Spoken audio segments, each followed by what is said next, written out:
যেই জেনজিদের কারণে, সেই জেনজিরা কিন্তু রাজনীতি সচেতন হয়েছে ঐতিহাসিক একটা ইভেন্টের মধ্য দিয়ে। এইটার কথা কেউ বলে না। যেই জেনজিরা ইসলাম নিয়ে রাস্তায় নেমে গণহত্যাকারীকে পালাতে বাধ্য করেছে, রাজনৈতিক দল তাদেরকে ইমাম মেনে পিছনে মুক্তাদি হিসেবে দাঁড়িয়েছে, সেই জেনজিরা প্রথম রাষ্ট্রের মালিকানা গ্রহণ করে নিরাপদ সড়ক আন্দোলনের মাধ্যমে।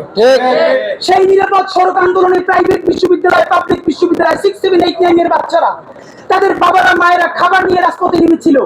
ওই সময় রাজনৈতিক দলগুলো তাদের সাথে শতভাগ নামতে পারলে আওয়ামী লীগ ওই দিনে পড়ে যাইতো।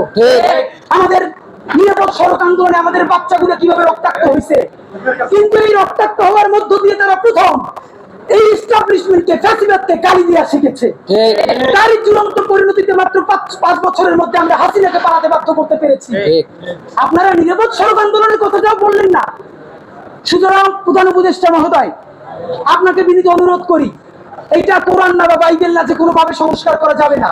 প্লিজ, এই ঘোষণাপত্রকে আমি অ্যাপ্রিসিয়েট করি। মন্দের ভালো তো ভালো, কিছু তো হলো, কিন্তু এখানে অবশ্যই 1947-এর স্বীকৃতি এবং 1975-এর 7ই নভেম্বর, 1990-এর অভ্যুত্থানের ঠিক সাথেই আমাদের পিলখানা, আমাদের সাপড়া এবং নিরাপদ সড়ক আন্দোলনের ঐতিহাসিক ঘটনাকে অ্যাকনলেজ আপনাকে করতেই পারতে হবে। বন্ধুরা আমার, আর একটা ওয়ার্ডিং নিয়ে কথা বলবো।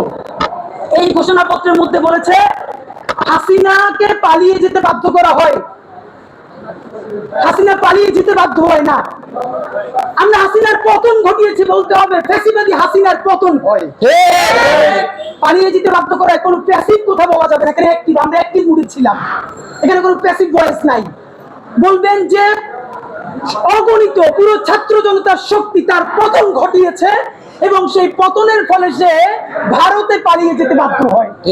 বন্ধুরা আমার, সর্বশেষ কথা বলি, এই ঘোষণাপত্রের রিঅ্যাকশনে এখানে অনেকগুলো গুমের কথা আছে, খুনের কথা আছে, কিন্তু বিচারিক হত্যাকাণ্ডের কথা নাই।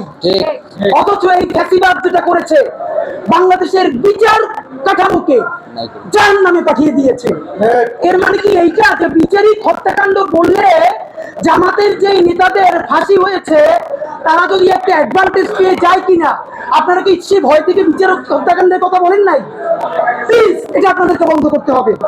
এবার বন্ধুরা, ঘোষণাপত্রের ফিডব্যাকের পরে অত্যন্ত গুরুত্বপূর্ণ